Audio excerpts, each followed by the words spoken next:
Ты когда-нибудь молился о чем-то очень важном, и ничего не происходило? Просто тишина.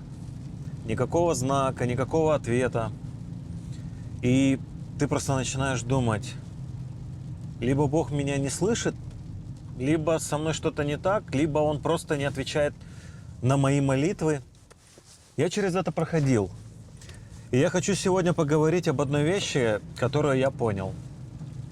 Причем я понял ее не из книжек, а из своей собственной жизни. Бог отвечает, но просто Он не всегда отвечает тогда, когда я этого жду. И часто я не замечаю ответа, пока не посмотрю назад.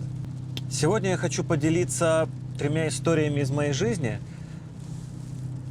И именно те моменты, когда я молился и думал, что Бог молчит. А потом через какое-то время я посмотрел назад и понял, что Он уже давно ответил на эти молитвы.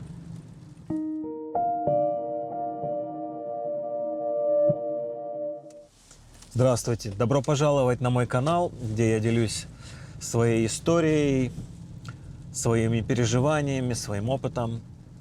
И сначала давайте разберемся, что мы вообще имеем в виду, когда говорим «Бог не ответил на молитву». Потому что я заметил, что чаще всего мы так говорим, когда не получили то, что просили, в нужное мне время. Мы ждем, что ответ придет быстро, но ничего не происходит. Проходит неделя, месяц, год, и мы начинаем либо сомневаться в Боге, либо сомневаться в себе.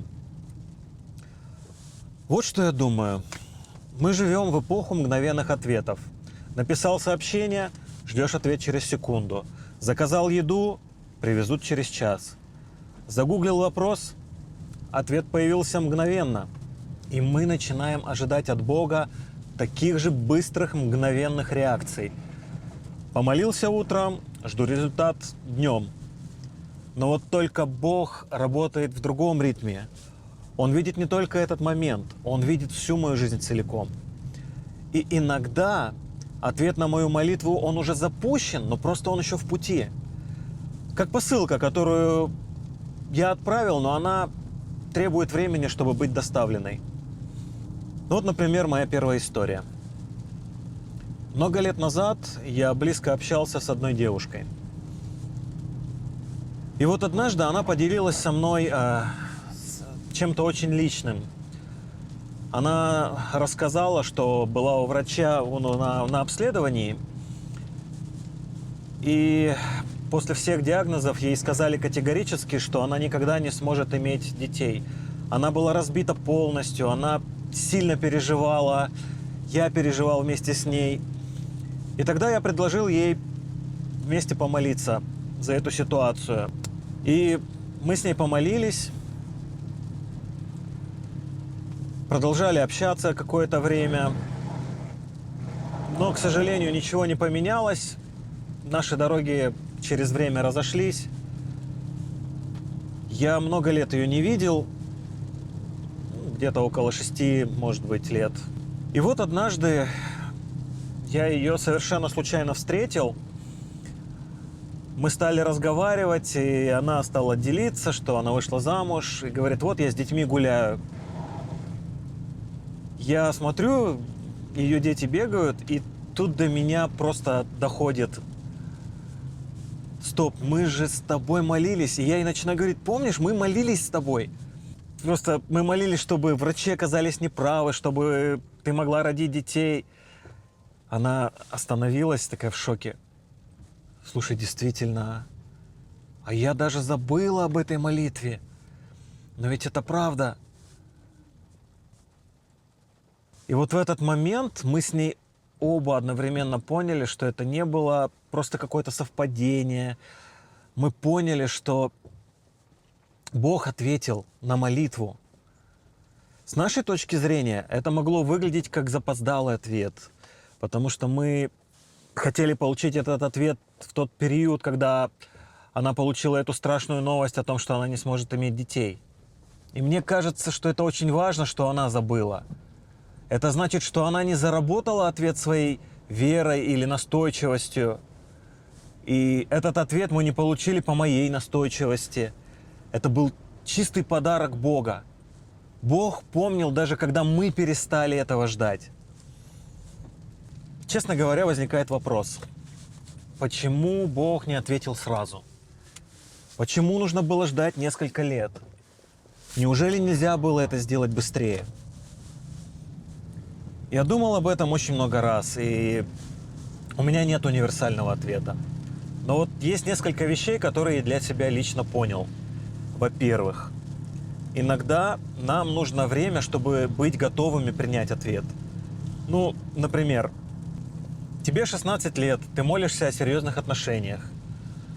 Бог может ответить сразу, но ты можешь быть еще не готов. Ответ придет именно тогда, когда ты будешь готов его правильно принять и удержать. Во-вторых, например, иногда ответ зависит от других людей, от обстоятельств, от цепочки событий, которая должна произойти. Бог не просто нажимает кнопку, Он работает через жизнь. А жизнь требует времени. Ну и в-третьих, это, наверное, самое важное. Ожидание само по себе делает с нами что-то важное. Оно учит нас доверию.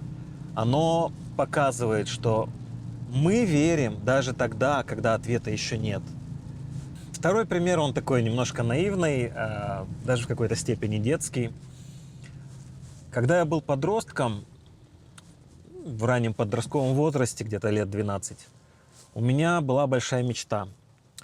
Я очень хотел попасть на телевидение, хотел выступать на большой сцене, как-то в кино попасть. И так как в тот период мы выступали с нашей вокальной группой от музыкальной школы на концертах, мне это нравилось, и я понял, что хочу выступать как музыкант на большой сцене. И я стал молиться об этом. Прям искренне молиться, как только дети могут молиться. Я как раз только пришел в церковь, мне сказали, что если о чем-то просите, то Бог даст. И вот эта моя детская вера, она включилась, и я стал молиться, просить Бог. Я молился, но ничего не происходило. А так как я рос в обычной среде, без связи, без возможностей, постепенно моя мечта стала казаться просто какой-то детской фантазией. Но потом, когда прошли годы, и я попал сначала в библейский колледж, там я оказался в первом составе команды для работы на христианском спутниковом канале CNL. И так получилось, что я не напрашивался. Вот 300 человек студентов пригласили на прослушивание, и из 300 выбрали 30, кто прошли это прослушивание, и нас стали обучать. После этого я вернулся в Астану, и там успел поработать на государственном новостном канале, то, о чем я когда-то мечтал. Вот. Потом получилось так, что получилось принять участие маленькое, эпизодическое в съемках одного из эпизодов фильма «Елки». И таких историй стало происходить много, да, то есть я там познакомился с какими-то людьми, которые снимают кино, познакомился с людьми, которые занимаются творчеством. Прошло еще какое-то время, я попал в рок-группу, мы выступали на большой сцене. 1000 человек, тогда для меня это было очень даже неплохое начало. Стал изучать звук, стал работать с музыкантами. Так получилось, что ездил на учебу в Москву, там тоже побывал на различных студиях. И Бог стал таким образом отвечать на мою молитву, но в нужное и в правильное время. И знаете, что самое интересное? Если бы Бог ответил именно тогда, когда я просил, в подростковом возрасте, то сейчас я понимаю, что я бы, скорее всего, не справился. Я бы просто не был готов к этому. Мне нужно было пройти этот путь. Колледж, обучение, формирование характера, пройти через какие-то падения, через какие-то сложности, выработать стрессоустойчивость. Бог ответил на эту молитву, но Он ответил в нужное время. Ну и третья, такая тоже она немножко детская мечта. Я просто хочу сейчас именно о таких каких-то чуть-чуть личных вещах рассказать. Хотя на самом деле есть очень много историй, ответов на молитвы. И может быть, если вам интересно, то напишите в комментариях, и стоит ли мне записать видео про какие-то очень яркие моменты, когда Бог отвечал на молитву. И обязательно это сделаю. А сейчас я хочу поделиться еще своей третьей историей. Она, конечно, такая простая, подростковая.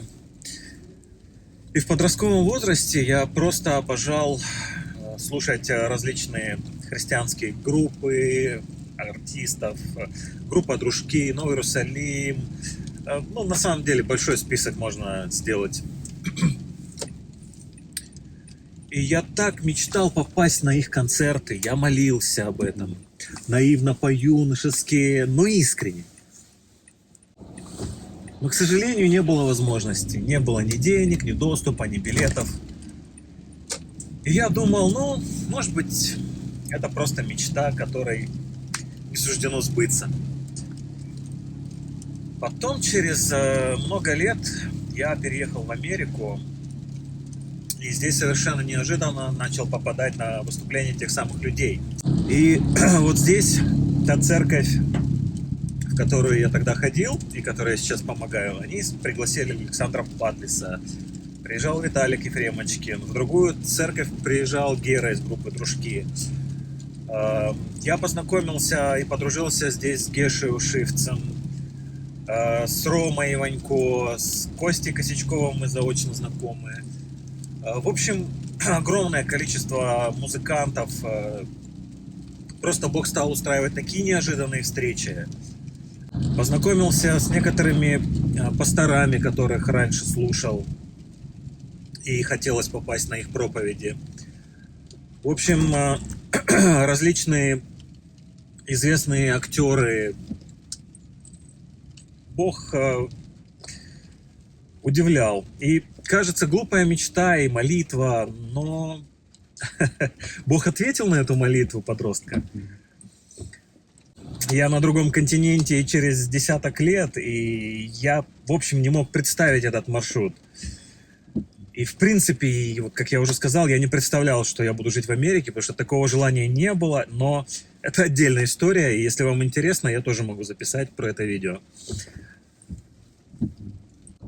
И вот тут, когда я поделился с вами этими тремя историями, я все время думал, что я могу сделать практически, как научиться замечать, что Бог ответил на старую молитву. Хотя бы просто для того, чтобы не терять свою веру. И знаете, такая идея появилась, которая, возможно, не для всех, но с другой стороны, она полезная. Это вести дневник молитвы. Да, звучит банально, но это работает. Когда ты записываешь, о чем ты молился, ты потом можешь оглянуться и увидеть, что происходило. То есть вот я и моя знакомая, мы реально забыли, что мы молились. И если бы мы не встретились с ней тогда, и я не вспомнил об этой молитве, то, возможно, она бы никогда это и не связала вместе. Поэтому, если это где-то записано, и ты можешь через время прочитать свой дневник, понимать, что вау, Бог ответил на это, Бог ответил на то, вау, я молился за какие-то мелочи, а они произошли. Я молился за что-то серьезное, оно тоже произошло. Но я этого не заметил. И, возможно, будут неотвеченные молитвы, и от этого никто не застрахован, и такое случается. Но это уже другая тема разговора. Во-вторых, я понял, что нужно оглядываться назад. Вот, просто не то, что в плане ностальгии, а раз там в несколько месяцев или раз в год просто спрашивать, а что изменилось в моей жизни за этот период? Что произошло? Чего я не ожидал? Какие вещи случились? Что произошло из того, что я ожидал? И часто вот в этих неожиданных вещах, которые произошли, спрятаны ответы на мои предыдущие молитвы, о которых я, возможно, забыл. В-третьих, и это самое сложное, не ставить Богу сроки. Знаю, как это сложно. Потому что, когда мы молимся, мы ставим какой-то внутренний дедлайн, какие-то рамки. Если к такому-то числу ничего не изменится, значит все, Бог не ответил. Но это наш временной срок, не его. Убери этот дедлайн, просто молись и не отпускай. И когда ты так молишься, нужно еще не забывать обращать внимание, ну, скажем, на такие боковые ответы. Иногда Бог отвечает не так, как я просил. Я просил его об одном, а он мне дал другое. Но когда я начинаю размышлять, я понимаю, что он дал мне что-то лучше, чем то, о чем я просил. И если я смотрю только на то, о чем я просил, но не смотрю по сторонам, то я, в принципе, могу пропустить этот момент. Могу просто не обратить внимания на то, что «а Бог-то мне ответил», Бог-то мне уже дал то самое лучшее, о чем я, в общем-то, даже и не мечтал в какой-то степени.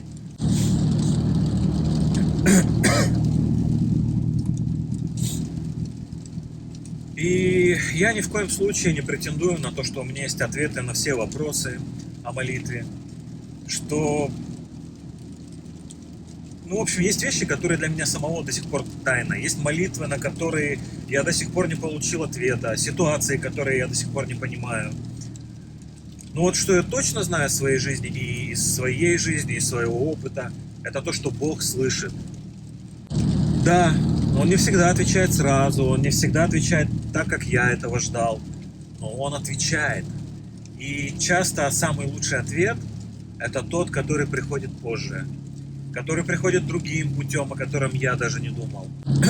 Моя близкая знакомая, телевидение, концерты и еще множество примеров из моей жизни, это все было в его плане. Но оно было не в моем расписании, оно было в его расписании. И если ты сейчас в этом моменте ожидания, я тебя понимаю, это на самом деле тяжело. Тишина, она порой очень сильно давит, и, скорее всего, ответ уже в пути. Просто нужно еще немножко подождать. Не переставай молиться, оглядывайся назад время от времени. Ты можешь удивиться тому, сколько ответов уже пришло. Большое спасибо, что вы были все это время со мной, что вы смотрели это видео. Подписывайтесь на канал, поддержите меня вашей оценкой, вашим комментарием. Если это было для вас близко, то напишите в комментарии, какие были у вас ответы, которые, возможно, вы сразу не замечали, но потом, посмотрев назад, вы вспомнили, что вы молились об этом. Поделитесь этим видео, возможно, кому-то нужно будет это услышать и задуматься об этом. Спасибо вам еще раз большое за то, что вы со мной.